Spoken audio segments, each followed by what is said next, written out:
Link graphics. Skip the awesome dash edit libs awesome sauce cancel but restart but pause but ends remain region. Uh, awesome sauce. All right, I'm kind of getting better now. Happy. Wow, I'm on a Thursday night. I'm your host, Blind Adam Wonders. This is Awesome Sauce Radio. Uh, I hope you're all staying warm because now the East Coast decided to let them start. Uh, but tonight, uh, we're gonna dispense with the pretense. We're gonna get straight to the main event. We have an amazing, legendary guest. He is the man behind the Word Balloon podcast. One of my best friends, one of my mentors, John Centris. And I hope after 20 years I actually pronounced it right for once. You did pronounce it right, Adam. I appreciate that. Good to see You you. don't have to smack the shit out of me for once. Nice to talk to you, man. How you been? I can't complain. It's been a weird year for me. Yeah, me too, buddy. I think the last time you and I talked, I was just going through my health issues. Yeah, I'm so sorry. I hope things are better. No. Like I said, it was stage 1. Just had to get needles, a needle poke every 3 months. Okay. So it is what it is, and the doctors are really happy with the results. Good. Good to hear. How's the Chicago winter treating you so far? Well, we're on a slight warm kick. I mean, it did get cold. We had a bit of snow and a little bit of freezing a week or so ago around Thanksgiving and stuff. But also the week after Thanksgiving. But today it made it to 50. Tomorrow it's supposed to get up to as high as 55. Yeah, but Adam, that's Chicago weather. I mean, literally, it'll be like start at 50 in the morning, and suddenly a freeze will happen, and by nightfall it'll be under 30. I mean, we're just used to it here. Okay, like I said, Jersey not so much, and now I do the back and forth thing to Vegas, so my body's just like, depending on what side of the country I was like, okay, just torture me already. That's great, man. I'm glad you're able to get to Vegas as often as that. Yeah. So I'm gonna be there from after the holidays to about April-ish. Oh, that's great! Wow, man, that's cool. Yep. Setting the studio up there. I actually just got a handicap stabilized apartment. Wonderful. That's great, man. No, when I was in sports radio, we would always go to Vegas for the first weekend of the NCAA tournament, and it was still winter here in Chicago, so it was a nice little like oasis weekend to go to Vegas and stuff and have decent weather. Covering boxing as I did for 20 years, I would take a lot of trips to Vegas, but it's been a while. It's been at least 10 years since I've been down there. Yeah, the last time I was there was back in April for Amazing Las Vegas Comic Con. Oh, fantastic! Was it a good con? It was a lot of fun. It was like medium sized. The promoters did a really nice job. I got to meet Tara Strong, which was really awesome. Oh, that's great. She's terrific. I've been in a couple press junkets with her. She's very God. That's been forever. Now that I think about it, the last time I saw her was when they did the Killing Joke animated adaptation that everybody was mad about. I wasn't mad. I never forget because during the infamous Batman Batgirl sex scene, I applauded. Right. And the 4 girls in front of me looked and gave me the stare of death. Oh, I know, man. What can you do? I mean, I understand the people that had a problem with it, especially if they grew up with the animated series. And it didn't help that Tara playing teenage Batgirl and I would assume adult Batgirl. I mean, they always everyone jumps to, well, it's the same continuity. Well, not necessarily. And again, it's I was ambivalent. I really had no a horse in that race. It didn't bother me, and it didn't offend me. Who are you talking to? I'm hip. I'm comic book versions of the Mr. Skin for crying out loud. Jeez, what creators were down there? What cartoonists were down there? Let's see, Larry Hama was there. And it was good. I love Larry, but he was very hard to talk with him. Oh, bummer. his hearing is shot, so He's getting there, like man. every other third word sometimes. Oh, that's hard. I can appreciate that. Well, and again, he's not a young man anymore, so I understand. Lovely guy. I mean, Oh yeah. I got some really nice days time with Tinian. Oh, that's great with James. James is terrific. Man, I can't think man, you'd have to count the titles. I think Tinian is winning, but Is he Tom even Taylor human at this certainly. point? Say it again. Is he even human at this point? Yeah, no kidding. Exactly, man. He writes so much. No, and man, he made. I think they finished making the short film. Him and Ilse Chartier were making a short film and stuff. No, incredibly ambitious guy. It seems like since he's left his DC exclusive, it's only allowed him to flourish more and write more, create your own stuff, and that's great. Like I said, I love World Tree, and I'm just starting to get into killing the children now. Cool. Excellent. No, he's again. No, he's a Marvel. He's and no pun intended. So he's not a Marvel. Speaking of Marvels, you see the Marvels yet? No, Adam. I don't think Brie Larson has helped herself at all. I mean, yeah, there's an understatement. And again, I mean, I can't deny that I'm just like, okay, whatever. I mean, you're certainly free to speak your piece, but it just seems like she's attacking the core of the audience sometimes, and I understand and respect that. Yeah, she wants more diversity, and she wants to be able to talk to more reporters as opposed to a bunch of middle-aged white guys, and I get all that. But I also think she kind of slaps too many people down. I mean, I remember that great. There's a video of her with Don Cheadle on, I believe it was an Endgame press panel. And I don't remember specifically what she said, but even Don Cheadle's giving her like the side eye, like, what? What are you saying? And it's funny. My buddy Rob. I've only had one interaction with her completely. Okay. She said that the opening night, she actually surprised everyone in the movie theater that was near my parents' house. Oh, that's cool. For New Jersey, or the first movie? Captain Marvel. Oh, okay, the first movie, sure. Yeah, sure. And she was like behind the popcorn thing, serving people popcorn in costume. Oh, that's nice. Okay, well, and I was she seemed nice enough. It just I see her in the press, and it's just like, if smacking a girl, pimp style, iceberg slim style was legal, I would love to do it in some of these press junkets. Well, again, I just I think she would engender more goodwill if she was a bit nicer. But regardless, I love the Ms. Marvel TV show. I thought that was great. But I kind of don't give a damn about this story. And I'll see it when it streams. I mean, I don't know about you, Adam, but I've gotten very comfortable waiting for things to stream. I'm getting that way because there's a couple movies that I really want to go see. And it's like, I don't want to go out right now. Yeah, or God, my example, and I've seen a couple movies since, but when I saw Black Adam in the theater because I wanted to. And when I went, I looked at the rest of the marquee, and I'm like, I'm not interested in any of these movies. And I don't know about you, but I'm the kind of guy 20 years ago that would go to a couple movies a month. But also, it's really expensive, and people are like, "Well, join a movie club." And I'm like, "Well, if you don't want to see movies on a consistent basis, it's not worth it joining a movie club." So yeah, I don't know, man. I mean, I saw Indiana Jones, and I saw Indiana Jones in the theater. I think that's the last new movie I saw in the theater. Actually, yes, you and me both. Because I was with my older brother, and okay. He was picking me up. He's like, you want to go see Indiana Jones? And I'm like, yeah, what the heck? I liked it enough. I understand the people that are just like, I think the middle was too bloated. I think they could have trimmed a lot and reached the same conclusion. I thought the twist at the end was great and interesting.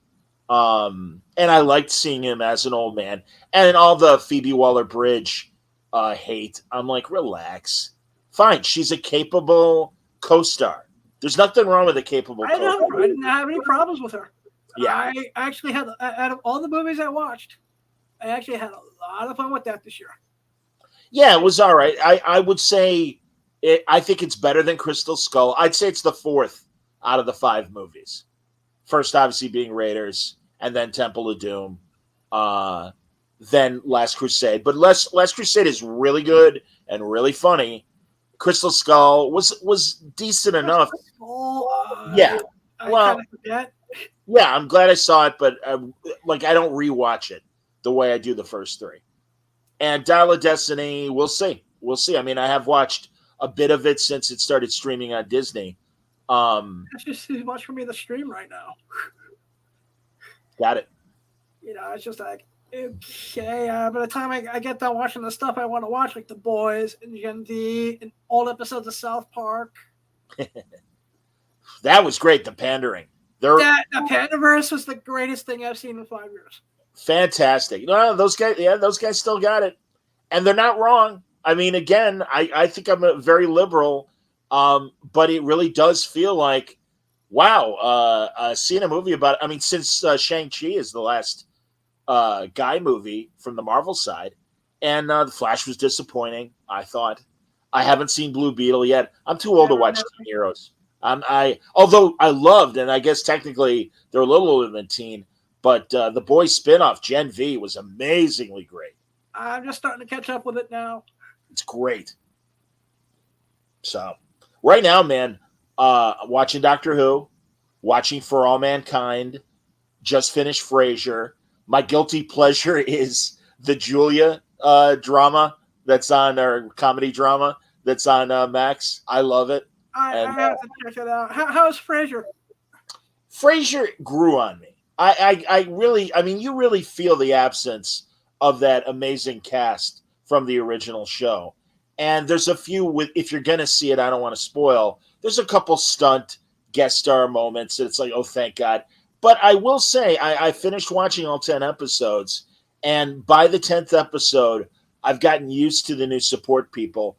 They're okay. But man, John Mahoney was a Chicago guy. I knew him in the 90s. Sweetheart of a guy. David Hyde Pierce and Kelsey Grammer, that chemistry, not only on Frasier, but as you know, being a Simpsons fan, I'm sure. Yeah.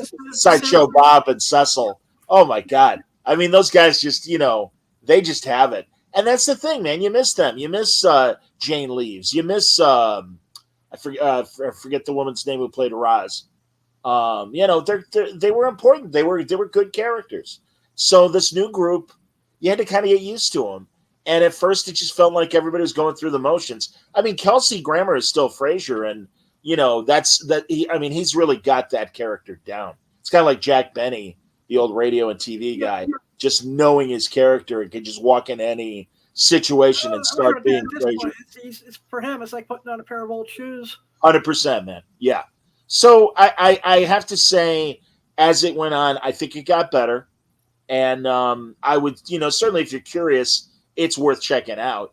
But I felt like the first couple episodes, it really was like, all right, I'm sticking around for Kelsey Grammer. Everybody else, I don't know if I like these people or not. God, I can't think of her name. His son's friend, who is an unwed mother, unfortunately, and that's one of the subplots. She was in the latest, I haven't watched today's episode, but last week's Monarch on Apple, the Godzilla show. And it was the first time I saw her on it. I had a chance to check that out. It's a great show. And I'm not a big fan of the Godzilla or Kong movies, but I really had no interest in them at all. But given that Fraction co-created this show and is one of the showrunners, Fraction co-created it? I'm gonna have to check it out just for that. That's how I felt, and thank God. I'm like, man, it's good. It's really good. It has a Lost vibe to it. Yeah. In that, now I'm getting sold. Okay. Yeah, in that idea of you're seeing what they're dealing with in modern day, but then there's a lot of flashbacks. And man, Wyatt Russell, who I loved on Falcon and Winter Soldier, he and Kurt Russell play the same character in different time periods. So Wyatt plays the young version and Kurt plays the modern version. Oh wow! He's only getting better. That kid's going to be a force. He's Yeah, a that's really, the kid who really played John Walker, right? yes, exactly. Alright, cool. And it feels modern day watching Kurt Russell. It's like Jack Burton from Big Trouble in Little China is chasing Godzilla. I mean, that's my That's feeling all watching. right. Yeah, yeah. That's what I love about you, buddy. You always know how to sell something and something new. So there you go, man. What you've been doing for 20 years. I appreciate it, buddy. Yeah, 18 Has years. it been 20 years now? For 18. One? 18. 18.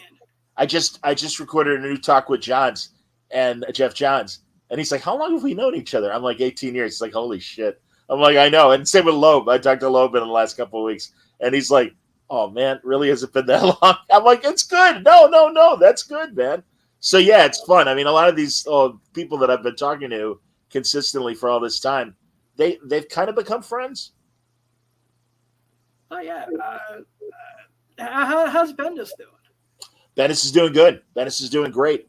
Last time I talked to him was right after all his health stuff. Oh wow! Well, I'm glad you hooked up with him then. No, I just reached out. I said, "Hey, man, I know you've been having, if you need anything in the blindness community, sure." And this is right before they found out that he was going to get his sight back. That I was like, "Hey, if you need anything, by all means, please reach out." And it was scary for a while for him. I know it was. No, he's doing well, and his eldest is in college and is studying film and at a great school. Olivia, right? She's right, Olivia. Yep. I actually just watched her interviewing David Mack. Oh, there you go, man. I was like, holy cow. I didn't even know that was online. I'm going to have to find it. You got to send me the link. Yeah, I'll send you the link. I was like, holy cow. That's great. Well, David, I'm sure at this point, David's uncle David, I'm sure to the Bendis kids and everything. Yeah, David, and plus David's just a sweetheart. So that's great. I'm glad to hear that. Yeah, he's on the bucket list, and then it's always like, okay, I'll send them the message, tomorrow. Bendis? No, Mac. David? Yeah. Yeah, David's great. No. I bet he'd do it.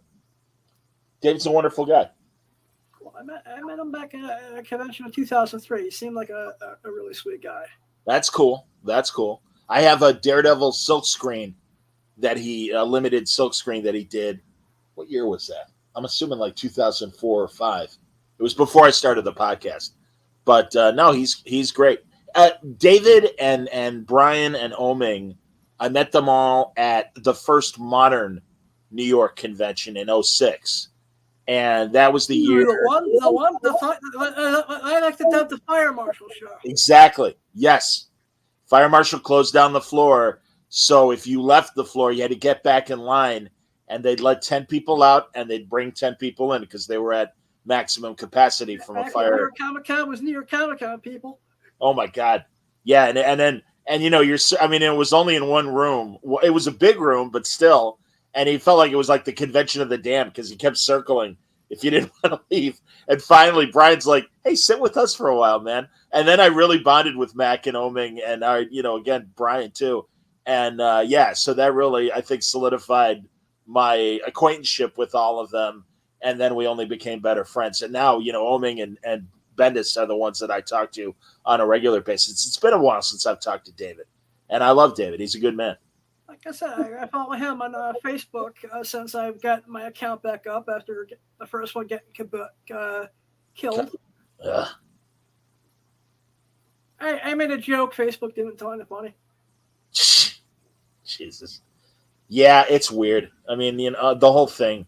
I mean, and my God, Twitter is just, a dumpster fire right now. Yeah, thanks, Elon. Great job. I'm staying there just because I'm like, well, no. Twitter's my biggest following, social media wise, and I'm like, I was here before Elon. I'm like, when I'll stay until they make you pay for it, and if they ever get to the point where give them ideas, because I can see that happening. Oh, I think it's 50-50 that it will happen. I've got my Blue Sky account instead. I'm not on Threads. I tried Hive for 5 seconds, and it kept getting very buggy, so I don't go there anymore. But I do have Blue Sky, and what are you going to do? I mean, it's fun. I'm using Instagram. Good. That's just basically it at the moment.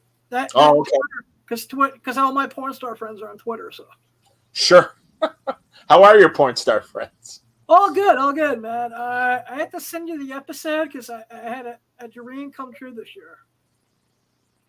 I Tell me. got to interview Christy Canyon and Ginger Lynn at the same time. Wow. Man, Hall of Famers. Good Lord, legends. It was the most nerve-wracking but most rewarding thing at the same time. Oh, that's terrific. Wow. That's amazing. Yeah. Jeez. Christy Canyon, good Lord. And you said Ginger Lynn too, right? Yeah.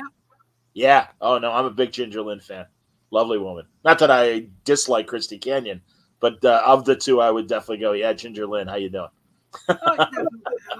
And the thing is, they're both really sweet too, and really like easy to talk to at conventions. Yeah, that's been my limited experience with people of the porn industry. Very down to earth, very nice people, and it's like, all right, God bless you. Thank you for your service. The people don't realize that Ginger is crossed over at this point to a point where she just executive produced a horror movie. Oh yeah, well, God, I remember she's in. I want to say Wing Commander 4. Yep. There you go. Yeah, man. I mean the game, the video game for people who don't know. Yeah. So I've seen her, occasionally pop up and actually she was talking shit about Mark Hamill on my podcast about her experience with him and Wing Commander. Wow. Yikes. Yeah, I felt so blessed because she was like, just letting her talk. I'm like, okay, what would John do in this situation? He said he'd probably be quiet and let the person tell the story. And gotta get out of the way, man. Yeah. And I was like, what would Stern do? And that was one of my favorite interviews because I every now and I'd be like, testify, awesome sauce in my head. Next question, chime in a little bit. And she just kept on. And then I said, what do you think of Tracy Lords? And I'm not going to repeat what she said, but it starts with the letter C. Wow. For a good 10 minutes. Wow. Hates Tracy. Interesting. Another crossover. Yeah. That's a complicated story. I mean, I've never watched a documentary, but I'm sure there's some. Yeah, Ginger was giving her first-hand experience of, how that affected her life, and yeah, I was like, holy shit. Yeah, absolutely, man. No, and if I were to interview any of the legends like Christy and the like, my question would be like, how do you see the industry now compared to where it was when you guys were in your primes?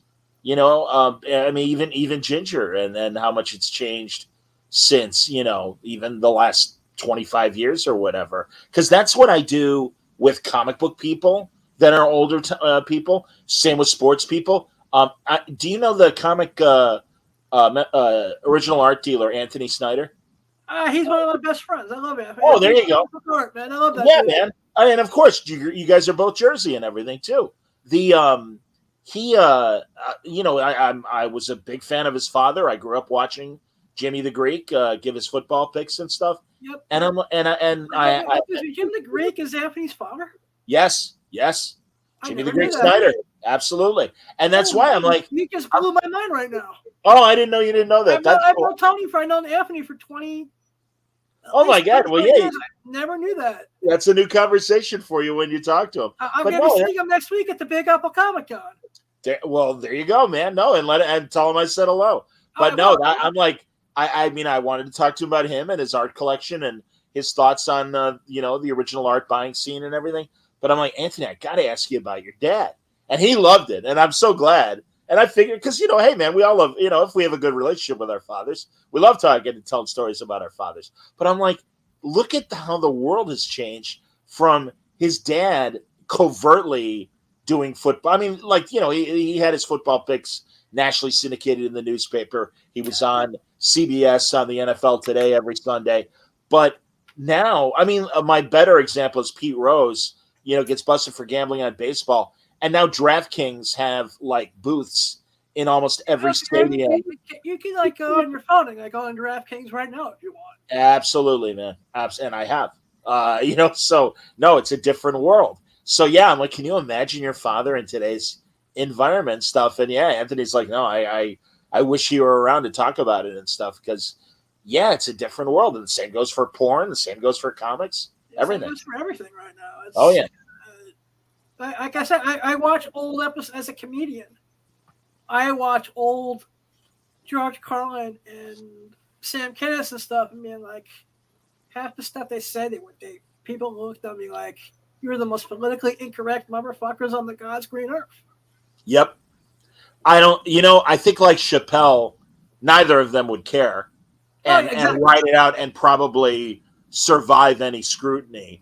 But no, I hear you. And I think also more so Carlin, how prescient he was, how like he saw where everything was going. And I actually had the opportunity to interview his daughter Kelly, because they finally put out a final box set of Carlin's specials that had the final couple before he passed away.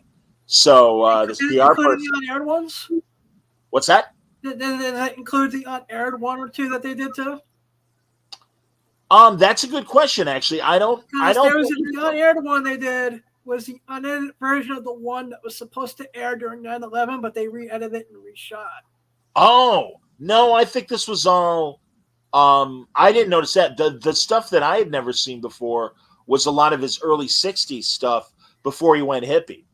Oh wow! How's that stuff? I've never seen it.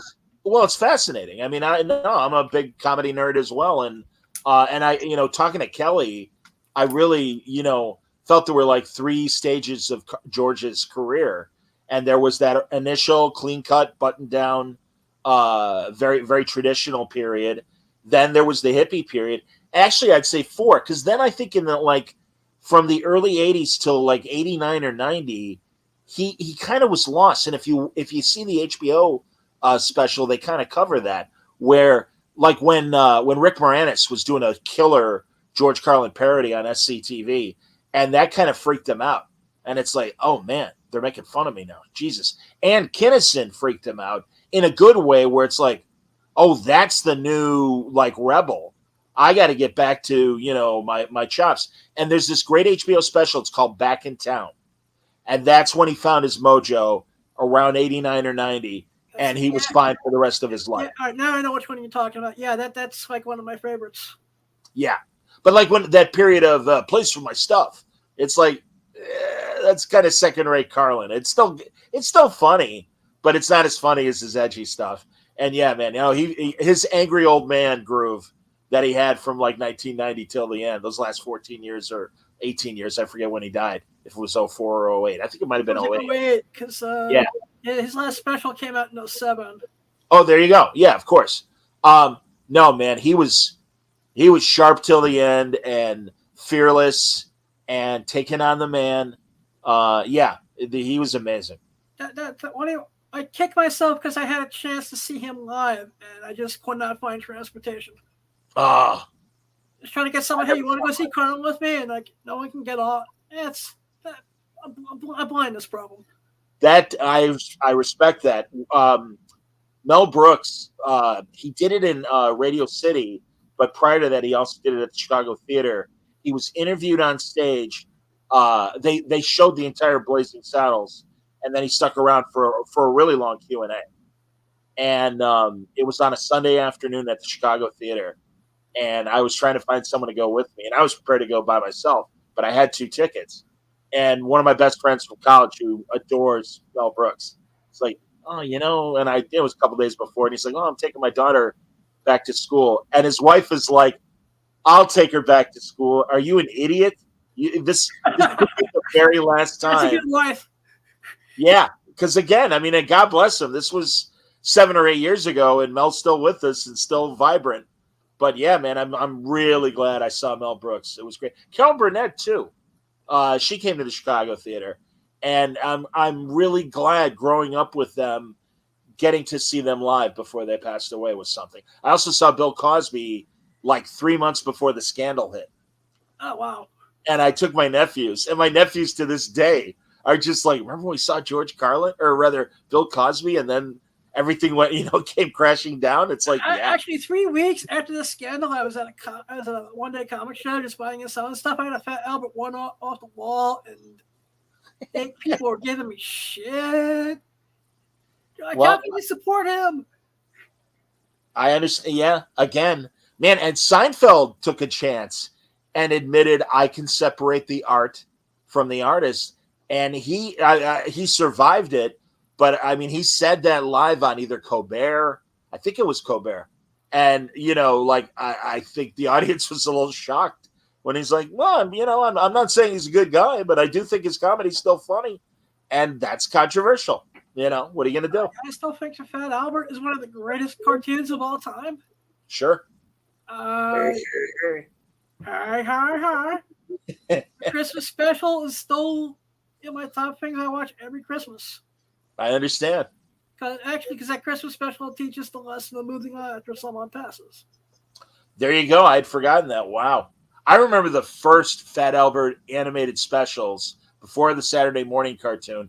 The animation was much rougher. It's kind of like that. Those first Simpsons, the interstitials on Tracy Ullman, and first Simpsons Christmas special. Yeah, it was a little rougher in a good way.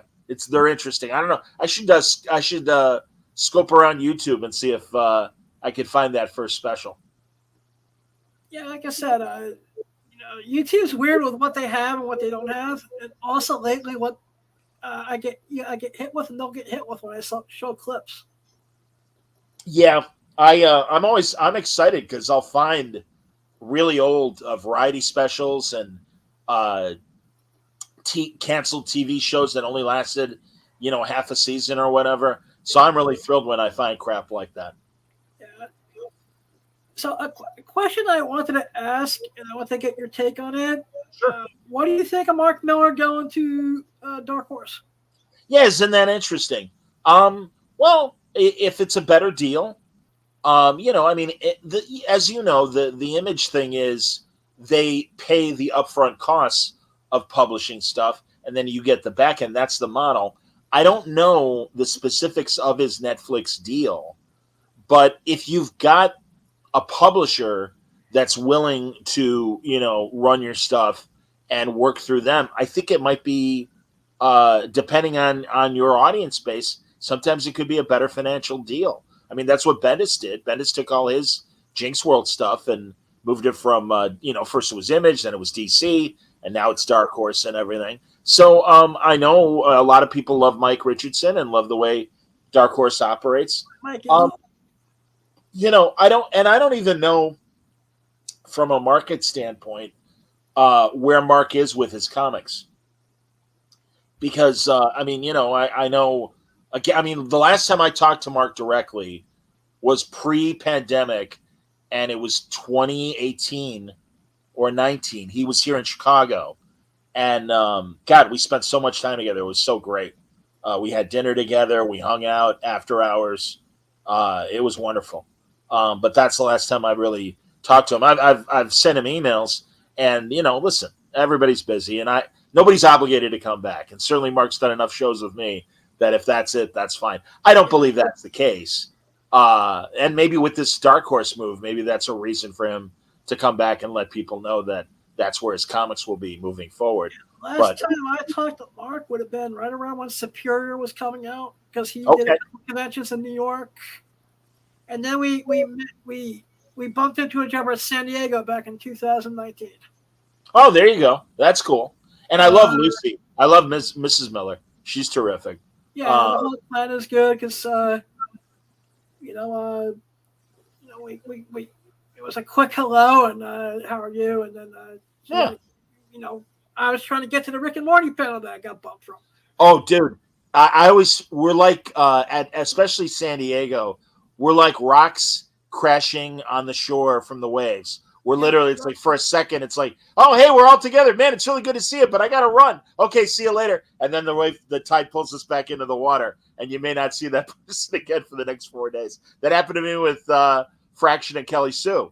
Like we were coming opposite ends. We see each other. Kelly squeals, and I kiss her, and I'm like, I miss you. And I kiss Matt on the head, and I'm like, and I miss you. I know you're busy. Yeah, we're running. I'm like, I'm running too. Don't worry about it. That's the last time I saw him that week. So yeah. So hopefully I'll get to San Diego in 2024. Good, man. Oh, that's great. I got to be honest, Adam. I wish I had enough money to afford San Diego every year because it's a great time. But I always refer to it as really expensive summer camp because you drop even when you play it cheap, you're still spending almost like $1,000 or $2 easily. And I mean, I'll eat at Subway. I'll I don't need a fine meal every night or anything. I play it as cheap as I can. It's just an expensive trip. It's an expensive city. The plane ticket, the hotels, obviously, and also I'll admit, I mean, I'll still do it.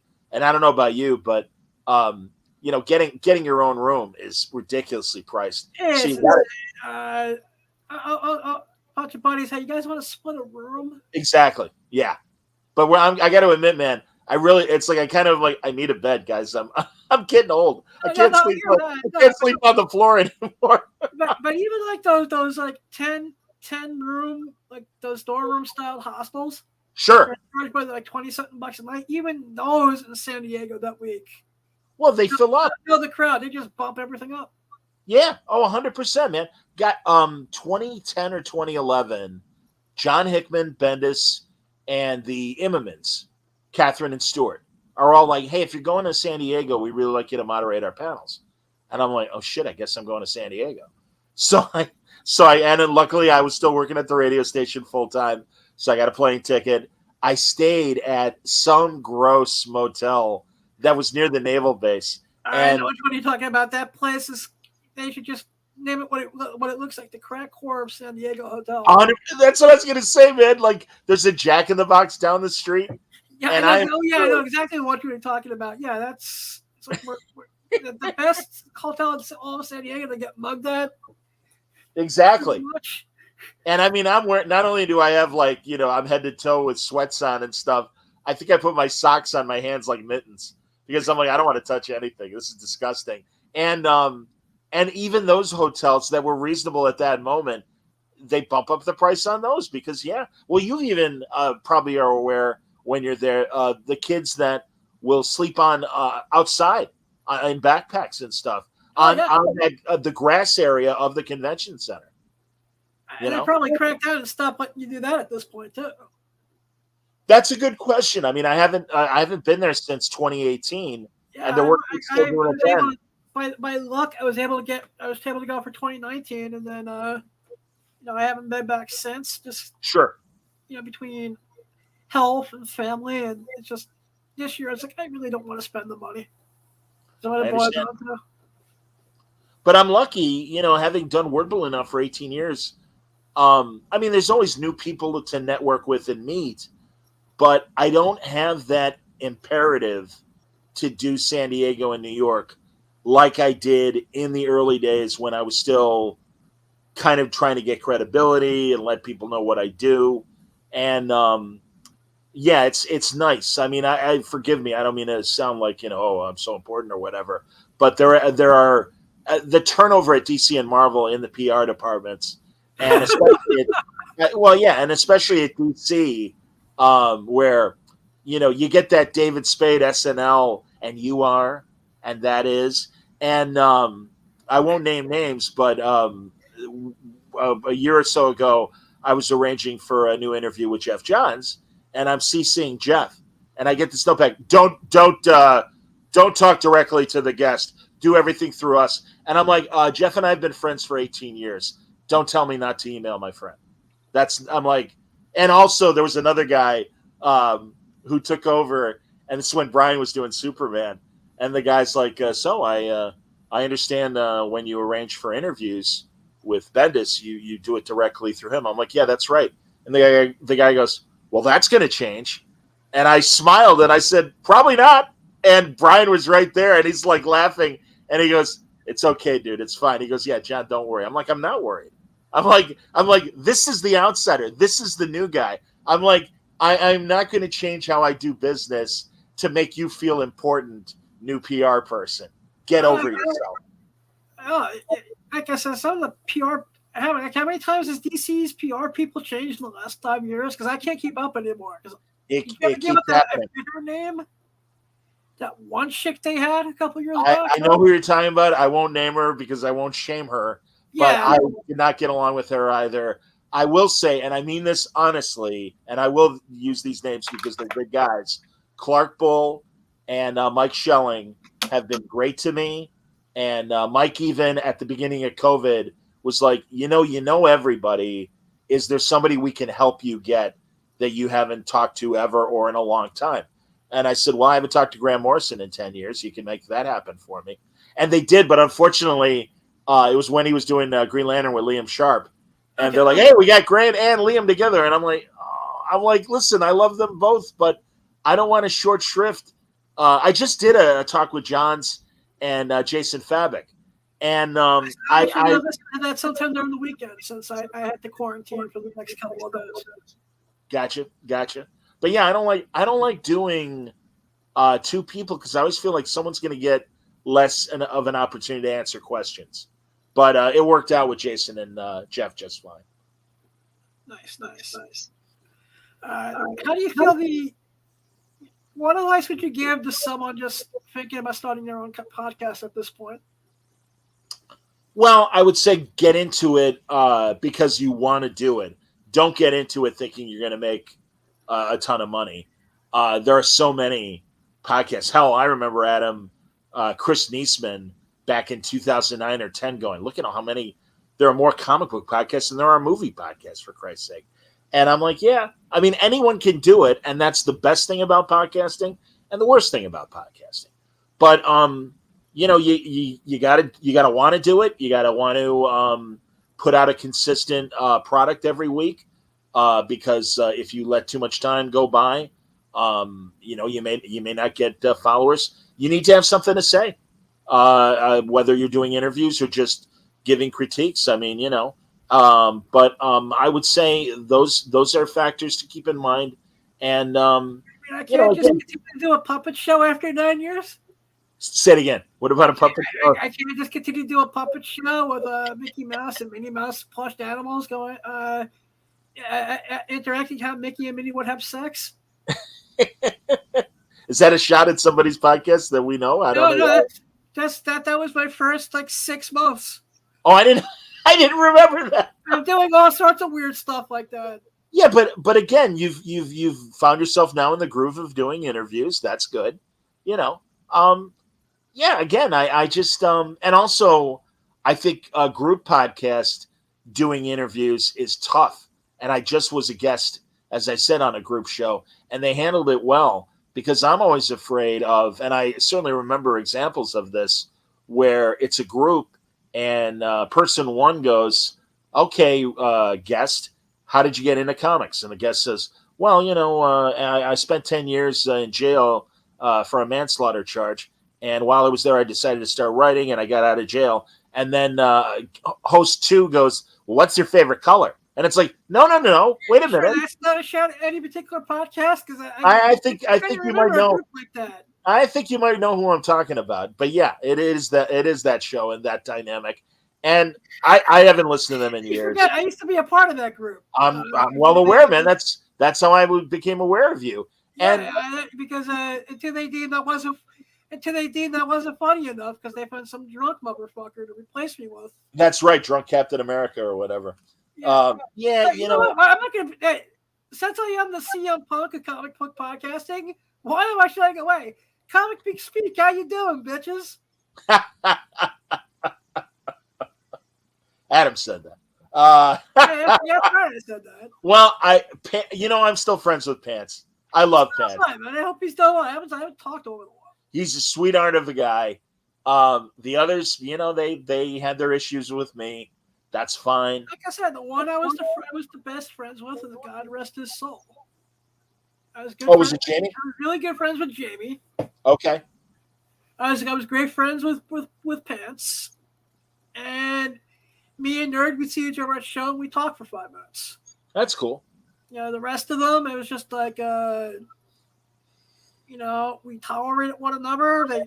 I said the minute they found someone funnier than me, they're like, well, we don't need them anymore. Bye. I was kind of bummed. And then I just went off and did my own thing.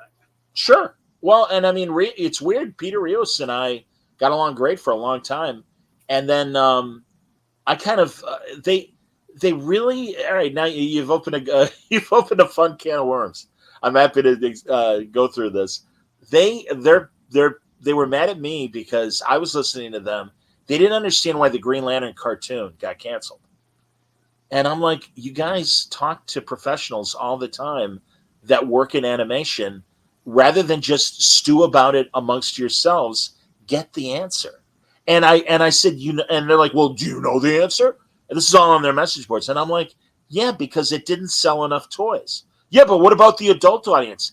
That's not who the show was made That's for. what the bean counters are looking for. Right, exactly. And they wouldn't take that for an answer. And I'm like, fine. That, and then they got mad at, or um, I forget. I said, we're doing comic journalism with a small J.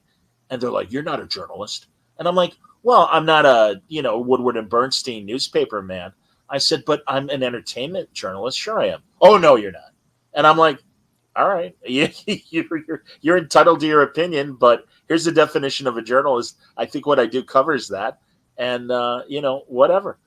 And then Instead, again, said I was too my material is too racy, and I said, well, and I was like, let's see, Howard Stern, Opie and Anthony. I started my first phone radio show I ever called in was Ron and Fez. I think my resume speaks for itself. Well, I understand if they want to appeal to a mass audience and Yeah, be safe for kids, that's fine.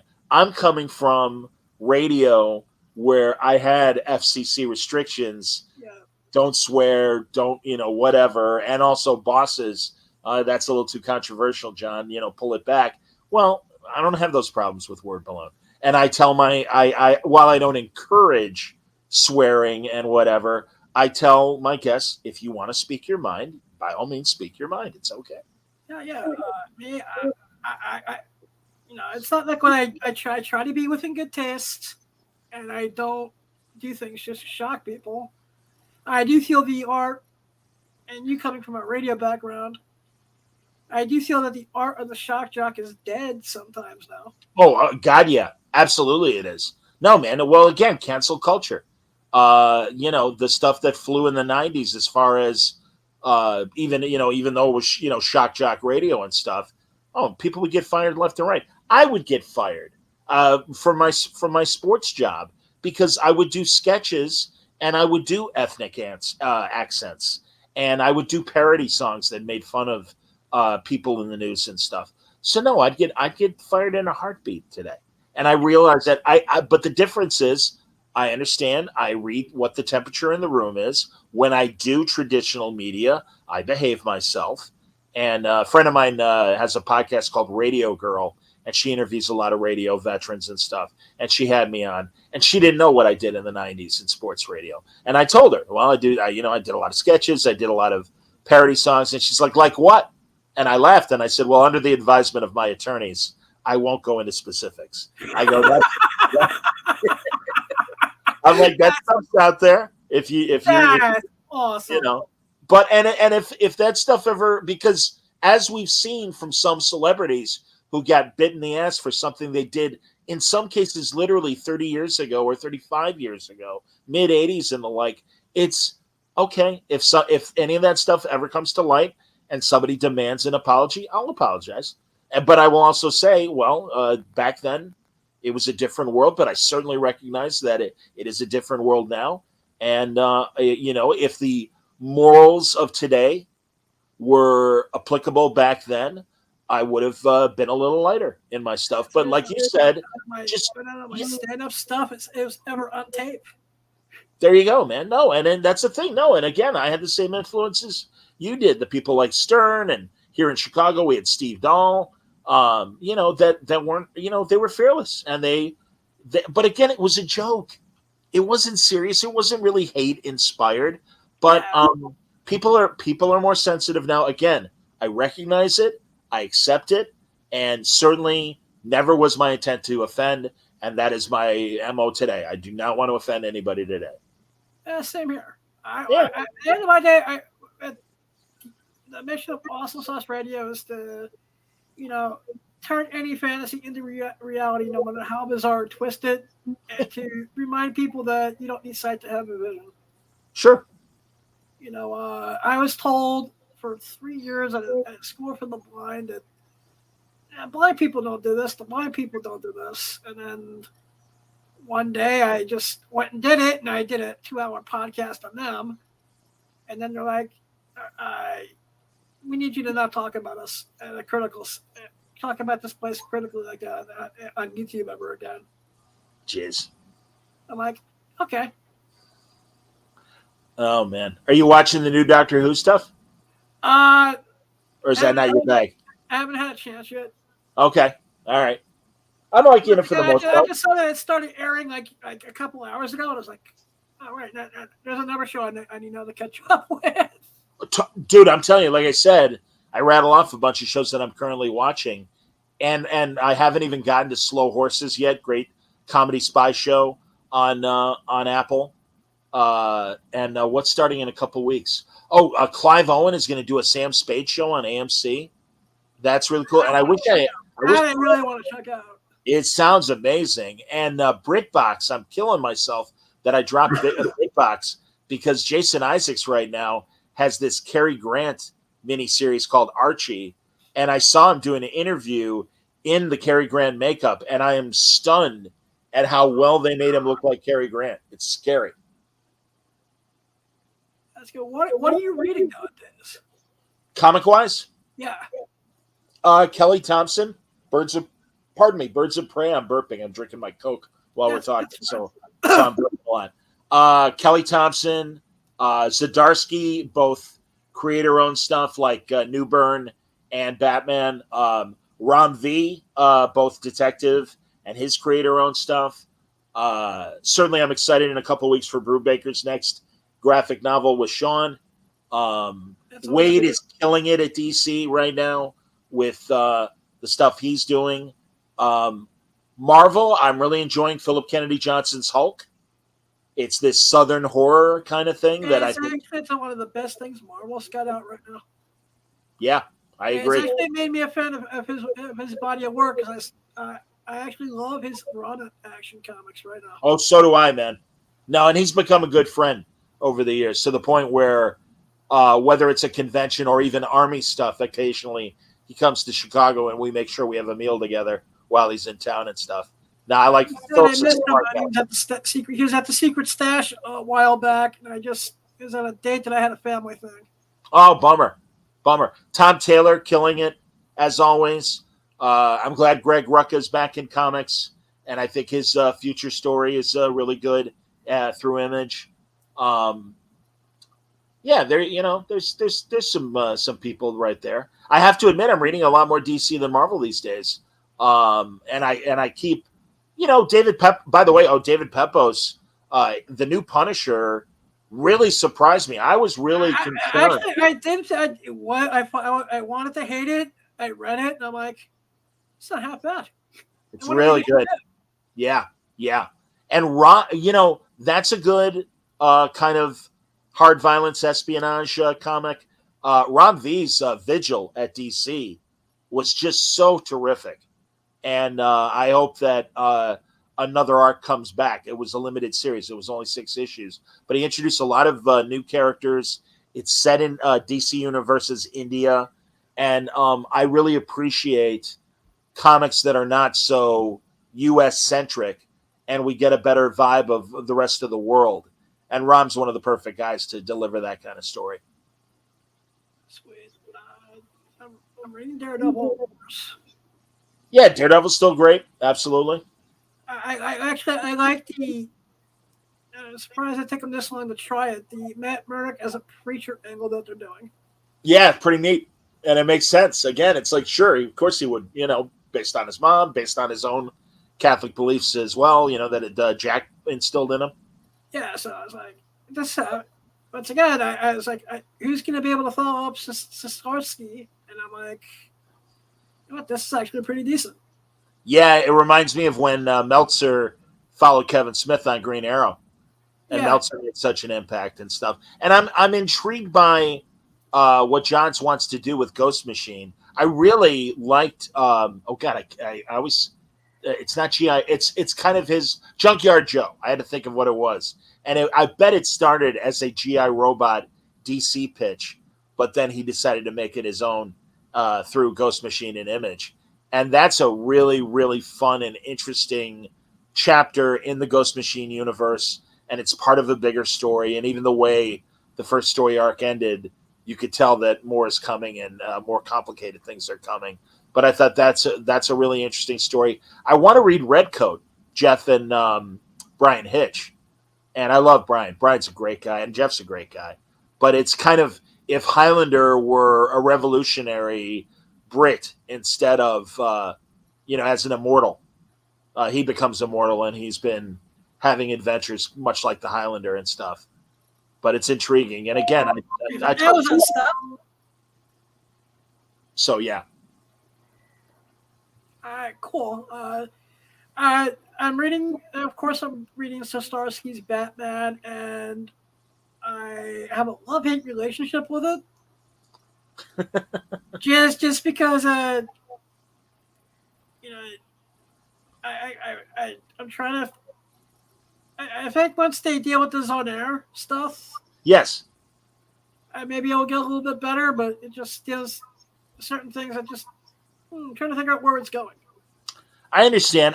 The Gotham War, I'm like, I don't know, but all the stuff prior to the Gotham War, I loved his that fail safe, the Batman robot thing. I thought that was great. I loved his arcs with Mike Hawthorne, where he found himself in the parallel universe and had to kind of, I'm really happy for Chip.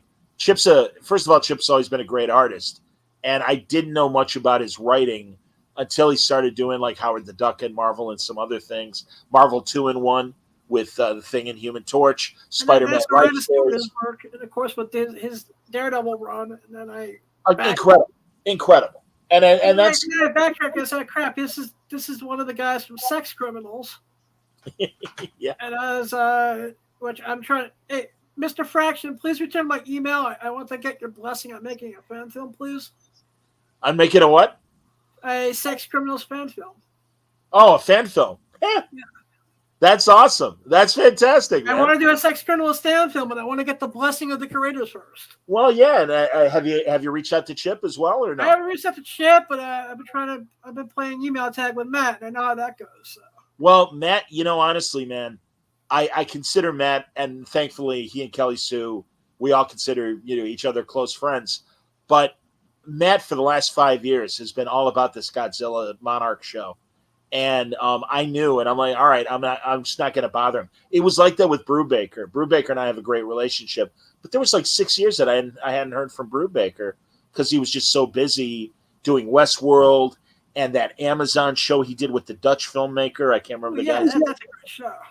Yeah. So I'm like, all right, I knew Ed was busy. Well, now, really, ever since the Reckless graphic novels have been coming out and Pulp and a few other things, like Ed comes on like twice a year.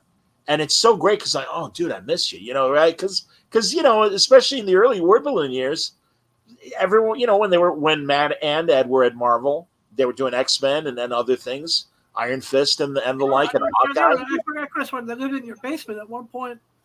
It was like a clockwork. It was the Bendis tapes, then whatever you called the Loeb, like the Loeb Report and Fractions Fireside Chats. It was hilarious. He's talking to me from his office at home, and he points behind him and he goes, "This is a fireside chat." He goes, "I got my fireplace right behind me." I'm like, "Oh, that's great."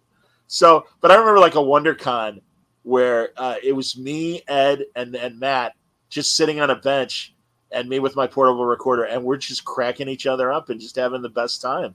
And it's like, oh man, everybody gets busy, and so I totally understand. Johns was like that for years. It was almost 10 years before John started coming on more regularly and everything. And oh man, and I told him when he came back, I'm like, look, dude, I know you were busy making the DC movies and running the studio and everything, but I mean, I missed you. And he goes, I know, I'm sorry. I said, no, don't apologize. I always tell them, I'm like, if it's a choice between making the donuts or talking about making the donuts, make the fucking donuts. I'm like, that's what we want, man. So no, I don't take it personally. Everybody gets busy, and it's totally fine. I'm just happy that they come back. And I mean, that happened with me with Loeb a couple of weeks ago. And when he got let go of Marvel TV, I'm like, I know he was sad. I mean, you have to be. And and I had heard through friends, yeah, Jeff's having a rough time or whatever. So I'm like, okay. Well, after I reestablished things with John's, I'm like, do you have Jeff Loeb's current contact info? And he said, oh yeah. So like within a day, he sends us a joint email, and he's like, hey Loeb, Suntress has been looking for you. And so Loeb responds like, John, I'm so sorry it's been so long. Yes, here's my number. Here's my email. He goes, let's talk. I'm like, all right, great. And so, yeah, like I said, a month or so ago, I had him on. And it was, just like we had done a show a month earlier and stuff. It was great. That's awesome. Yeah. Right now, I'm convinced that Tom King lives in your basement somewhere, too. Tom has become an incredibly great friend. And in fact, we had an off-the-record, just casual conversation yesterday. And I'm excited for some stuff that's coming up for him. And certainly what he's doing with James Gunn, I'm sure will be exciting. And I know that he's busy with that along with his comics. But no, yeah, Tom was very, very sweet and came to me and I am embarrassed to say it, but he's like, oh, I'm such a fan of Word Balloon when he was brand new. And I'm like, oh, that's nice. Okay. And then I've just seen him get bigger and bigger, and his books are better and better. And God, I remember when he was deciding about staying with Marvel or jumping to DC to do Batman. And he's like, what do you think? And I'm like, I don't know. I'm like, I don't know. I go, I know everybody wants to do Batman. I'm like, do you have great ideas? Oh, yes, I have big ideas. And I'm like, well, whatever. And I mean, Marvel really pushed hard to keep him. They had a lot of the big gun creators call Tom and say, this is why you should stay in Marvel. And, I don't think he left with any animosity with Marvel at all. But obviously things have worked out great for him at DC, His Mr. Miracles was amazing.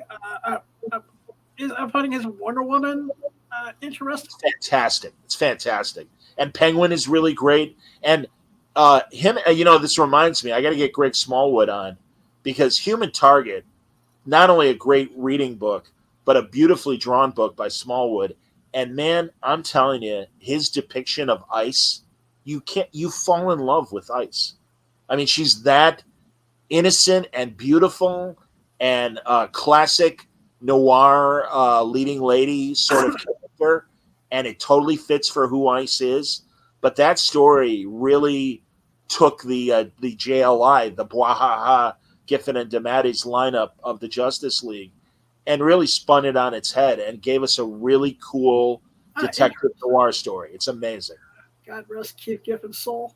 Yeah, it broke our hearts. Yeah, absolutely. No, I got the news right as I was getting dressed to get ready to go to get to a New York Comic Con. And, I'm lucky I got to talk to him only the one time in 2006. And I think, when I would see him, he was always nice, but also like, John, I don't want to do this anymore, because I barely do panels anymore. He said, I'm sick of it. And I'm like, okay. Busick's like that too. Kurt Busick only did one interview with me. And he's like, no offense. He goes, I don't want to do it anymore. And he goes, I don't know. Podcasting, it's, Jimmy Chung. Jimmy Chung's a good friend. And Jimmy never would do podcasts. And he's just like, I don't like the sound of my voice. I feel insecure when I'm doing it. Yeah. So that's why I'm like, Jimmy, don't worry. I'm never going to ask you again. Don't worry about it. I'm just going to say hello to you. So. Yep. Like I said, I met Keith at a con. He saw the press badge. He was like, I just don't like to do interviews. Sure. I was like, can you sign my bucket list? He's like, yeah. That's great. I got my Lobo sign, and we had a nice chat.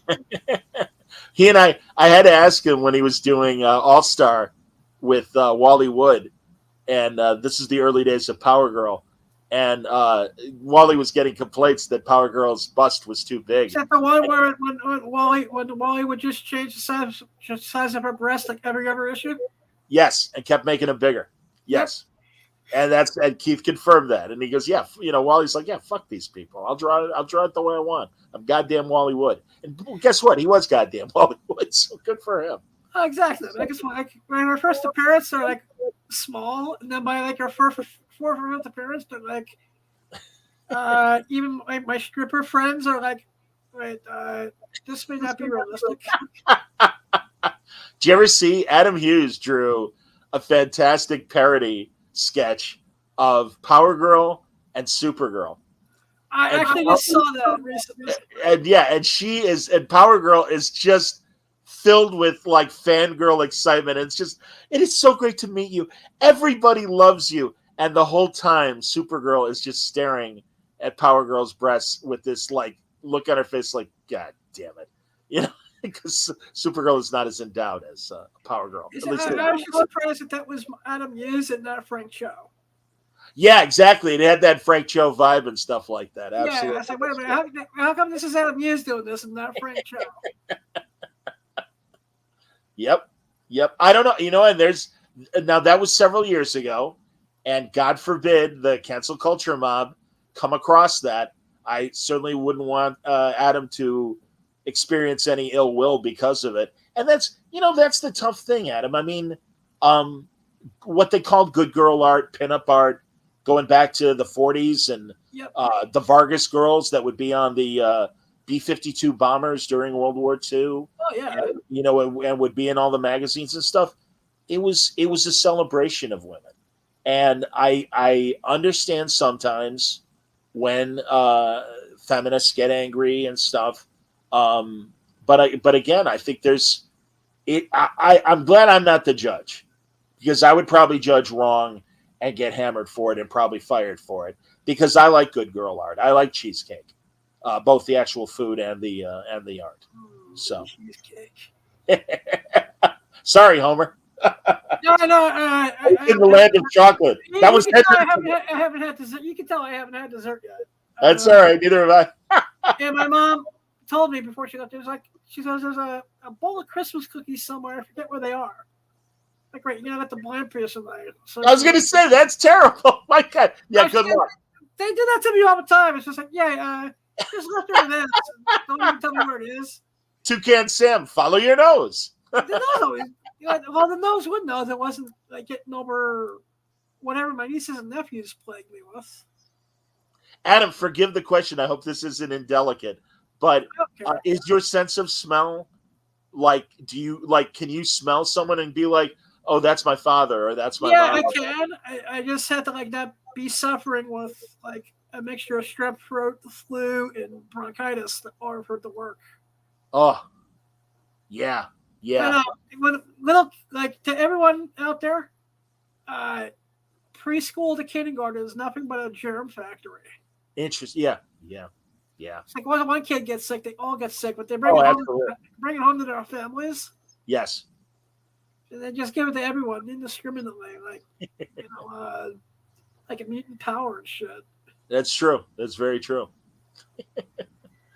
Oh my God. Where can the audience find you online, man? Well, we're balloon.com. That's my website. That's where my audio and video is. Social media wise, John Ward Balloon on X, under my name, John Suntris on Facebook, Ward Balloon on Instagram and Blue Sky. I think that's it. I'm not on TikTok, as I continue to say, nobody needs to see me in a leotard holding an energy drink like the kids, like the influencers. See, what would this cost me to get you to do this? No, not gonna happen. Because I still stay in touch with Scott over from Fanboy Radio from time to time. Oh, no kidding, Scott Huns, how is he? He's doing all right, man. He's still. What's he doing now? Still doing something at radio. We came across each other on social media for like 2 minutes, and I just decided to bury the hatchet. That's great. We never had a problem. I felt bad for Scott because he would have Bendis on well before I was doing Word Balloon, and he would kind of, because of his show being on twice a week and being on that radio station, it was always like 4 p.m. West Coast time. It was 6 Texas time on Sunday, and it's like, well, Scott, you got to understand, Brian's got kids. So 4 o'clock in the afternoon, he's probably out doing something with his kids. So it was harder for him to do it. And also, Brian, No, actually, the one thing that I know Brian and especially Ed, Brubaker? Brubaker had a hard time with was the FCC regulations that. Oh, yeah. I remember when Scott had Kevin Smith on, just like 2003. Okay. And did he? Even Kevin had a hard time with the FCC. Oh yeah. Well, I remember Ben is on an interview with Scott going, "Can I just say one word?" And then Hines says, "Sure," and he goes, "Clitoris." and the radio station that Scott was on at the time, I assume he might still be there. It was the Texas Christian University. Still there, I believe. All right, TC. It's the Texas Christian radio station. I can just imagine the people in the control room going, "Oh." Exactly, man. So I know that frustrated Scott, and I felt bad. And also, I remember very early on, we did a podcast panel at San Diego, and it was either in 2006 or 7, and it was the iFanboy guys. It was me. Couple of the Comic Geek Speak guys, Scott. And Scott, listen, and again, I don't mean this in any disrespectful way, but Scott kind of puffed out his chest. He's like, "Well, I'm on radio. I mean, I'm online too, but, I'm really on radio." And Ron Richards from iFanboy goes, "Yeah, Scott, you only classify yourself as a podcast when it's convenient for you." And I said, "Scott, I don't know how to break it to you, but you're on at 6 o'clock at night on a college radio station, and 6 p.m. Sunday night is literally the least listened to hour in the 7-day week. It's just because it's dinner time and everybody is away from, most people are away from their radios. So it's like, get over yourself, Mr. Because I came from broadcasting, and I'm like, yeah, dude, you're on a college radio station and at a very low rated time.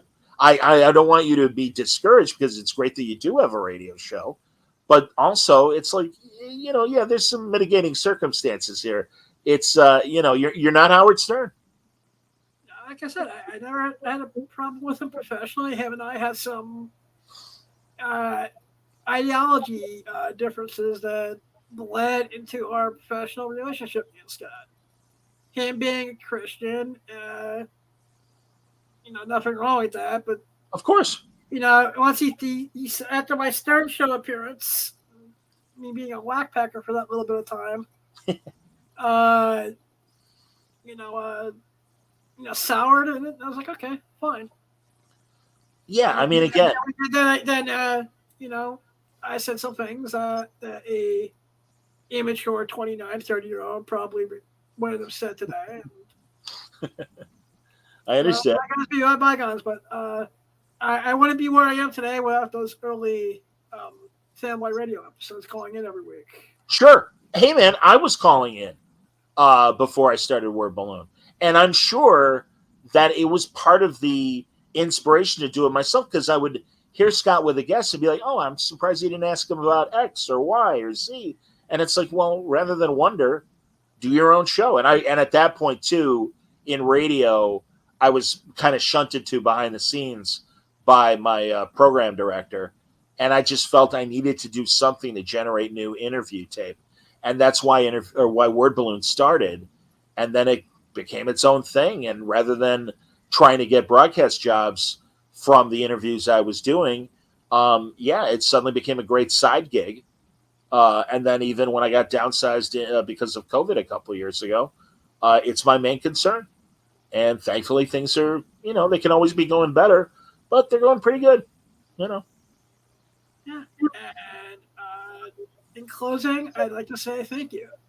Oh, thank you for the last 18, 17 years of friendship. My pleasure, Adam. Thank you for always being very generous with your knowledge of broadcasting, and not being afraid to kick me in my ass when I need it, when I ask for it, and for being a great friend for all these years. I feel the same way, Adam, truly. And You know, you meet people and you want to help them. You try to pass along, you know, your point of view. I wouldn't call it anything else except experience, and it's not wisdom, it's perspective. You make wrong decisions early on, and you recognize them ultimately, and you try to correct them, and also just you know, yeah, I think this is a fun platform, and I think podcasting and video casting is a great way to entertain yourself and hopefully entertain others. And if I can Last help other year's been people, very therapeutic for me too. my pleasure, bud. That means a lot. Thank you. Yep. Everyone, I hope you all have a great night. To all my Jewish brothers and sisters, happy Hanukkah. Happy Hanukkah, everybody. Absolutely. Yep. And I love you all. Remember, you don't need set to have a vision. Blind Adam out.